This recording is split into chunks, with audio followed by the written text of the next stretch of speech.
Oceanhorn, Monster of Uncharted Seas is a video game released in late 2013 for iOS and later for pretty much every major gaming platform. It should look strangely familiar to anyone who's ever played a game in the Legend of Zelda series because, well, it pretty much is one. It's got a non-speaking, tunic-wearing boy protagonist making his way through dungeons, finding keys to open doors, solving sliding block puzzles, wielding weapons that differ very little from Link's usual arsenal, fighting enemies that are just distinct enough to not legally be bokoblins, octoroks, choo-choos, keys, stelphos, and a number of other classic Zelda enemies. And the two main fantasy races, the Auru and the Gilfolk, are just ripped wholesale from the Zelda series. The game's sailing mechanics play almost identically to those of the Nintendo DS Zeldas. There's also a floating island in the game that was lifted up from the ground by a god, and during the course of the game you end up making sure it falls back down again, which is just exactly what happens in Skyward Sword. The main village is located on an island with a big windmill in the middle, exactly like in the Wind Waker. Most of this game is just a pastiche of familiar Zelda elements, and there's really too many similarities to list all of them. It mostly seems to serve the function of being a Zelda game on platforms that don't have a Zelda game. The developers are not shy about that either, openly admitting that this game's biggest inspirations were The Wind Waker and A Link to the Past. And if you've seen any of my other videos, you may think you know where this is going. I'm probably gonna turn this into a rant about how capitalism and the profit motive incentivize the creation of creatively bereft art. And I could do that, but I won't. Aside from a few short detours, I'm mostly gonna stay away from politics and ideology in this video. Not just because I'd like to talk about something else for a change, but also because I think it's not really fair to this game. It seems like it was made mostly out of love for the Zelda series, and I like to believe that the devs may still have made this game in a post-scarcity, post-capitalist utopia, instead of the post-scarcity, capitalist dystopia we live in today. Instead of talking about those things, I would like to talk about the critical value of derivative games like Oceanhorn.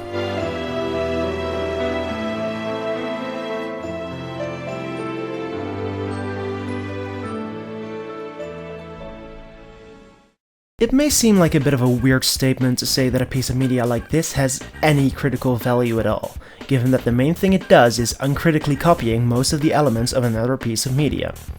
Most is the operative word here though. Most creators of derivative works of art like Oceanhorn still seek to differentiate their work in some way from what they're imitating, if only because copyright law forces them to, so there's gonna be differences. Examining what those differences are can sometimes be interesting. Because the developers have to choose what elements to change, they are forced to consider what could be improved about the imitated work. In that way, derivative works like Oceanhorn can become an interesting kind of critique on the original. So let's examine some of the things Oceanhorn does differently than Zelda, and how those things might be criticisms of some of Zelda's shortcomings. Let's start with the big one. There is no Zelda. As in, there is no direct analog to Princess Zelda. There's a female love interest, which is a role that Zelda has sometimes filled, but she honestly reminds me more of Marin from Link's Awakening. There's no damsel in distress here, whose kidnapping serves as the catalyst for your journey. You're trying to find your dad, who's gone after the same world-threatening monster that you are after, but saving him is not your goal, even if that's kind of what you end up doing. The implicit criticism of Zelda games is not very hard to see here. With very few exceptions, Zelda games revolve around the end goal of saving Princess Zelda from the Dark Lord Ganon, or very occasionally another Dark Lord, alongside the other main goal of saving the land of Hyrule. Firstly, this is quite a sexist trope across all of video games that routinely reduces female characters to little more than motivation for the male protagonist. Often, they're not even really characterized before their kidnapping, and many Zelda games are guilty of that too, which makes it really clear that they're not characters but plot MacGuffins. On top of that, it's also just making Zelda stories very predictable. Longtime players of the series are not going to be shocked when Zelda gets kidnapped again and won't be very motivated by the prospect of rescuing her from the big pigman for the 15th time. So even if you subscribe to the bio-essentialist idea that men evolve to do battle and women evolve to sit in towers and waiting to be rescued, and pigs evolve to wield tridents and magic, and games should reflect that reality, then, well, you're wrong, but you should at least agree that it's also just lazy and boring to rely on the same overall story game after game. So this is a good change across the board. Oceanhorn also adds a leveling system, which gives the player certain perks when they gain a new level. XP is gained through finding it in chests, fulfilling certain challenges, and defeating enemies. That last way of gaining XP, fighting enemies, is where I see some kind of criticism of Zelda. Something I've often found when playing Zelda games is that there's little incentive to actually fight most of the enemies. They might drop a few rupees, but usually not too many, and in many Zelda games my wallet is full during most of the game anyway. They might also drop health, but not any more health than you'd be risking by fighting them, so that hardly seems worth it. Combat in most Zelda games, especially the 3D Zeldas in the Ocarina of Time tradition, also it just isn't very fun by itself, so the lack of an external motivator really just makes you want to avoid doing combat altogether if you can. In Oceanhorn, however, you probably won't reach the max level until right before or even after the final boss of the game, meaning that you'll always have an extrinsic motivation to fight enemies for most, if not all, of your adventure. Every enemy you slay, even the minor ones, will help you at least a little bit on the way to unlocking certain perks. Combat isn't very fun in and of itself in this game either, so the leveling system is really all that makes it rewarding. But hey, it's more than many Zelda games have. Another big difference between Oceanhorn and all the Zelda games that preceded its release is that the cutscenes in the game are fully voice acted. As the graphical quality and the elaborateness of cutscenes in Zelda games increased throughout the series, it was becoming increasingly weird that the occasional yell or groan was the only thing you could hear coming out of the characters' mouths, and the Oceanhorn devs seem to have agreed with that assessment. The more basic art style of this game means that they could have easily gotten away with not including voice acting without it seeming weird, and nobody would have expected such a small indie team to do it, but they did it anyway. Even though the voice acting itself is a bit flawed. You freed the Great Forest Shrine. I can finally return here to sing a long song to my ancestors. It does lend a bit more gravitas to the otherwise simple story, and it helps draw you in. Oceanhorn makes its biggest deviation from the Zelda series, however, in its world building.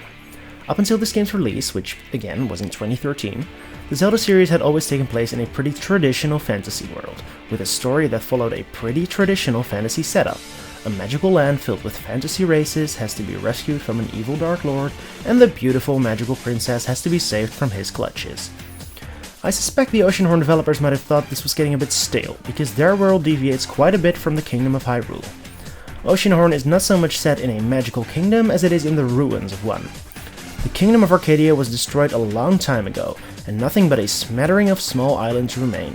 So far nothing new, this is pretty much the setup for Legend of Zelda The Wind Waker, a game that came out 11 years before Oceanhorn. Arcadia wasn't just a magical kingdom though, it was also highly technologically advanced.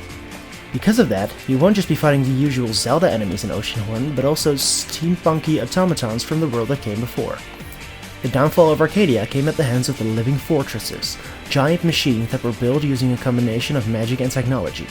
These machines were originally meant to protect Arcadia, but in an ironic twist of fate, they realized its destruction when they were corrupted by a Dark Lord. Okay, there is still a Dark Lord.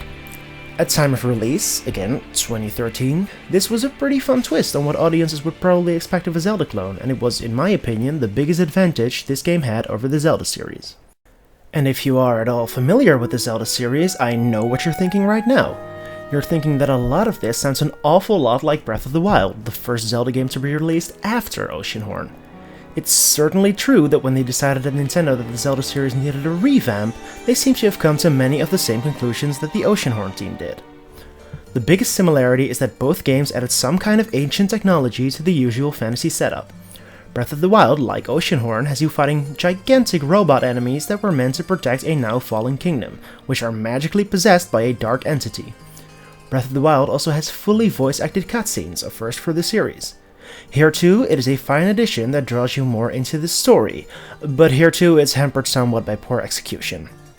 Combat was made more rewarding, partly because your weapons degrade and you therefore have to keep hunting for more gear, and one way to do that is to fight enemies, but more importantly in my opinion, they just made it more fun, through giving you creative options to take enemies down and making the combat mechanics just more involved. Intrinsic motivation is always better than extrinsic motivation, and in that respect they nailed it. You do still have to save Zelda though, again. Sorry. Again, I must stress that this is pure coincidence. Oceanhorn was released only 5 months after Breath of the Wild's first trailer dropped. There's developer blog posts dating back to 2011, so this game was well into development before the world even knew anything about Breath of the Wild. It's quite incredible to me that both Nintendo and an indie team of just a few people went looking for flaws in the Zelda formula, and the indie devs came to many of the same conclusions as the $95 billion company. In conclusion, games like Oceanhorn may be very derivative, but that doesn't mean they have no value. Through the choices made in its development, the copy can shine a light on the flaws of the original, and thereby become a valuable work of criticism. And also, it's just fun as a game, and intellectual property laws are bad for art and stifle creativity, and art should be free, and all artists should have their basic needs provided, and corporations have no place in art to begin with, and damn it! Almost made it. Thanks for watching. If you like this video, and you want more people to see it, then consider making a small sacrifice to the inscrutable, all-powerful elder god known as the algorithm, who controls this realm. You can do so by leaving a like, or a comment, or even just watching one of my older videos. Also, you may subscribe if you actually want to see what I make in the future. The algorithm isn't picky, it just demands engagement. Please.